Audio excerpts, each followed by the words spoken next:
എല്ലാവർക്കും നമസ്കാരം. DRW Vestige KL YouTube ചാനലിലേക്ക് സ്വാഗതം. നിങ്ങളുടെ ആരോഗ്യവും വിജയവുമാണ് ലക്ഷ്യം. ഞങ്ങളുടെ ടീമിനെ പരിചയപ്പെടാം. ഈ ചാനൽ സബ്സ്ക്രൈബ് ചെയ്യാൻ മറക്കരുത്. വെസ്റ്റീജിയൻസ് എല്ലാവർക്കും നമസ്കാരം. നമ്മളിന്ന് പഠിക്കാൻ പോകുന്നത് നമ്മുടെ വെസ്റ്റീജിൻ്റെ മൊബൈൽ ആപ്പിലൂടെ എങ്ങനെയാണ് നമുക്ക് ഫോൺ നമ്പർ ചേഞ്ച് ചെയ്യാം എന്നുള്ളതിനെക്കുറിച്ചാണ് നമ്മൾ പഠിക്കുന്നത്. ഇപ്പോൾ നമുക്ക് മൊബൈൽ ആപ്പിൽ ധാരാളം ഓപ്ഷൻസ് ഓപ്പണായി വന്നിട്ടുണ്ട്. നമുക്ക് പല കാര്യങ്ങളും നമ്മുടെ മൊബൈൽ ആപ്പ് വഴി ഇപ്പോൾ ചെയ്യാനായിട്ട് സാധിക്കും. നമ്മുടെ മൊബൈൽ നമ്പറുകൾ നമുക്ക് ചേഞ്ച് ചെയ്യാനായിട്ട് പറ്റും. അതെങ്ങനെ നമുക്ക് സ്വന്തമായിട്ട് ചെയ്യാം എന്നുള്ളതിനെക്കുറിച്ചാണ് നമ്മൾ നോക്കുന്നത്. ഇപ്പം നിങ്ങൾ ഇതിനകത്ത് ഈ വട്ടം കറങ്ങുന്ന സാധനം അത് എവിടേക്കാണ് പോകുന്നത് എന്ന് നോക്കിയാൽ മതി. ഞാൻ ക്ലിക്ക് ചെയ്യുന്നത് ഇത് കൊണ്ടുപോയി വെച്ചിട്ട് അതിൻ്റെ അടുത്തായിരിക്കും ക്ലിക്ക് ചെയ്യുന്നത്. അപ്പോൾ നിങ്ങളത് നോക്കിയാൽ മതി. അപ്പോൾ നമ്മുടെ ഫ്രണ്ട് പേജ് ഇതുപോലെ ഓപ്പണായി വന്നു. ഏറ്റവും മുകളിൽ ഇവിടെ നമുക്ക് 3 ലൈൻ കാണാം. ആ ലൈനിൽ നമ്മളൊന്ന് ക്ലിക്ക് ചെയ്തു. അന്നേരം നമുക്ക് വീണ്ടും പുതിയൊരു ഷീറ്റ് തുറന്നു വന്നു. ആ ഷീറ്റ് നമ്മൾ മുകളിലേക്ക് ഇങ്ങനെ കയറ്റി വിടുക. മുകളിലേക്ക് കയറ്റി വിടുമ്പോൾ ഇതിൻ്റെ താഴെയായിട്ട് ഇവിടെ അപ്ഡേറ്റ് മൊബൈൽ നമ്പർ എന്ന് നിങ്ങൾക്ക് കാണാം. നിങ്ങൾ അവിടെ ക്ലിക്ക് ചെയ്യുന്നു. നിങ്ങൾ അവിടെ ക്ലിക്ക് ചെയ്യുമ്പോൾ ഇങ്ങനത്തെ ഒരു പേജാണ് വരുന്നത്. ഇതിൽ ഒന്നാമത്തെ ഈ നീല ആരോയിൽ നിങ്ങൾ ക്ലിക്ക് ചെയ്യുന്നു. ഇവിടെ നിങ്ങൾ ക്ലിക്ക് ചെയ്യുമ്പോൾ ഈ പേജ് ഇങ്ങനത്തെ ഒരു പേജിലേക്ക് പോകും. അതിനു മുമ്പ് ഓർപ്പിക്കട്ടെ, നിങ്ങളെന്ന് വെച്ചാൽ നിങ്ങളുടെ നമ്മളൊരു പ്രാവശ്യം ID അടിച്ചതിന് ശേഷം 1 വർഷത്തിന് ശേഷമേ നമുക്കിത് അപ്ഡേറ്റ് ചെയ്യാനായിട്ട് സാധിക്കുകയുള്ളൂ. പെട്ടെന്ന് തന്നെ അപ്ഡേറ്റ് ചെയ്യാനായിട്ട് സാധിക്കുകയില്ല എന്ന് സാധാരണ ഇവിടെ എഴുതി കാണിക്കാറുണ്ട്. പക്ഷേ ഇതിനകത്ത് എഴുതി കാണിക്കുന്നില്ല. നമുക്ക് പോകാം. ഇവിടെ നമ്മൾ ഈ ഷീറ്റിലേക്ക് വരും. ഈ ഷീറ്റിലേക്ക് വന്നു കഴിയുമ്പോൾ ഇവിടെ ഓൾറെഡി അവിടെ കൊടുത്ത നമ്പർ ഇവിടെ നമുക്ക് കാണാനായിട്ട് പറ്റും. നമ്മൾ കൊടുത്ത നമ്പർ ഏതാണെന്ന് കാണാൻ പറ്റും. അതിനുശേഷം നമ്മൾ ഏത് നമ്പറാണോ നമ്മൾ കൊടുക്കേണ്ടത് ആ നമ്പർ എന്ത് ചെയ്യുക, നമ്മളിവിടെ അടിച്ചു കൊടുക്കണം. അപ്പോൾ നമ്മളിവിടെ അടിച്ചു കൊടുത്തു കഴിയുമ്പോഴത്തേക്കും നമ്മൾ OTP നമുക്ക് വരും. ആ OTPക്ക് വേണ്ടി നമ്മൾ വെയിറ്റ് ചെയ്യണം. അത് നമ്മൾ നമ്പർ അടിച്ചു കഴിഞ്ഞു.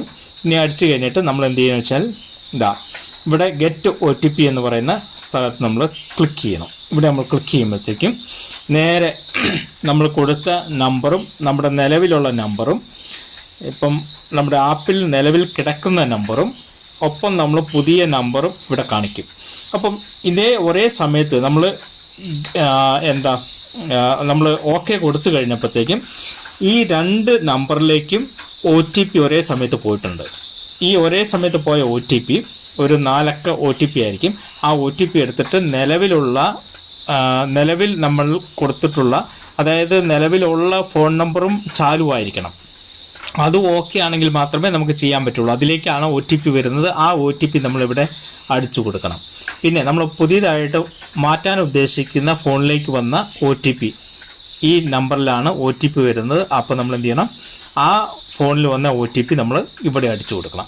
അതിനുശേഷം വെരിഫൈ പ്രൊസീഡ് എന്ന് പറഞ്ഞ് നമ്മൾ അടിച്ചു കഴിഞ്ഞാൽ ഓട്ടോമാറ്റിക്കലി എന്ത് ചെയ്യും, നമ്മുടെ ഫോൺ നമ്പർ ചേഞ്ച് ആകും.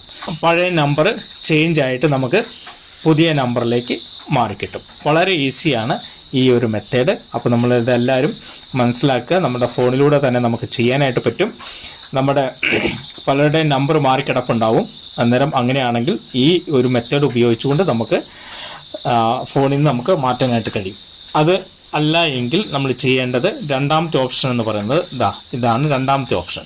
ഇവിടെ ഒന്നാമത്തെ ഓപ്ഷനാണ് നമ്മൾ കണ്ടത്. ഇത് രണ്ടാമത്തെ ഓപ്ഷനാണ്. രണ്ടാമത്തെ ഓപ്ഷൻ എന്ന് പറഞ്ഞാൽ www.mywestige.com നമ്മൾ ഒരു മെസ്സേജ് അല്ല, നമുക്ക് ഇമെയിൽ വഴി നമുക്ക് എന്ത് ചെയ്യണം, റിക്വസ്റ്റ് കൊടുക്കണം. നമ്മൾ റിക്വസ്റ്റ് കൊടുത്താൽ മാത്രമേ നമുക്ക് മാറ്റാനായിട്ട് പറ്റുകയുള്ളൂ. അപ്പോൾ ഈ 2 ഓപ്ഷനാണ്. അതിലേറ്റവും എളുപ്പമായ ഓപ്ഷനാണ് നമ്മൾ സ്വന്തമായിട്ട് ആപ്പ് വഴി ചെയ്യാൻ പറ്റുന്നതാണ് നമ്മൾ കണ്ടത്. അപ്പോൾ അടുത്ത ഇതുപോലുള്ള എല്ലാ ആപ്പിനെക്കുറിച്ചുള്ള വിവരങ്ങളെല്ലാം നമ്മുടെ യൂട്യൂബ് DRW വെസ്റ്റീജ് എന്ന് പറയുന്ന യൂട്യൂബ് ചാനലിലുണ്ട്. അപ്പോൾ നിങ്ങൾക്ക് അവിടെ സന്ദർശിക്കുകയാണെങ്കിൽ മൊബൈൽ ആപ്പ് എങ്ങനെയൊക്കെയാണ് ഉപയോഗിക്കുന്നത്, അതിൻ്റെ എന്തെല്ലാം അപ്ഡേറ്റ് ആണ് വന്നിട്ടുള്ളത് എന്നെല്ലാം നമുക്ക് വീഡിയോസ് അവിടെയുണ്ട്. പാൻ കാർഡും പാസ്ബുക്കും ബാങ്ക് പാസ്ബുക്കും എൻ്റർ ചെയ്യുന്നത് എങ്ങനെയാണ്, KYC ചെയ്യുന്നത് എങ്ങനെയാണ്, നമ്മുടെ സ്വന്തം ആപ്പിലൂടെ നമുക്ക് നമ്മുടെ ഡൗൺലൈൻസിൻ്റെ KYC എങ്ങനെയാണ് ചെയ്യുന്നത്, ബാങ്ക് പാസ്ബുക്ക് എങ്ങനെയാണ് ചെയ്യുന്നത്, പാൻ കാർഡ് എങ്ങനെയാണ് ചെയ്യുന്നത്, അങ്ങനെയെല്ലാം നമുക്ക് ചെയ്യാനായിട്ട് സാധിക്കും. അതിൻ്റെ വിശദമായിരിക്കുന്ന വീഡിയോസ് എല്ലാം നിങ്ങൾക്ക് അവിടെ ലഭ്യമാണ്. അപ്പോൾ നിങ്ങൾ യൂട്യൂബ് ചാനൽ സന്ദർശിക്കുക, പഠിക്കുക. ഓക്കെ, എല്ലാവർക്കും വിഷ് യു വെൽ. ജയ് വെസ്റ്റീജ്.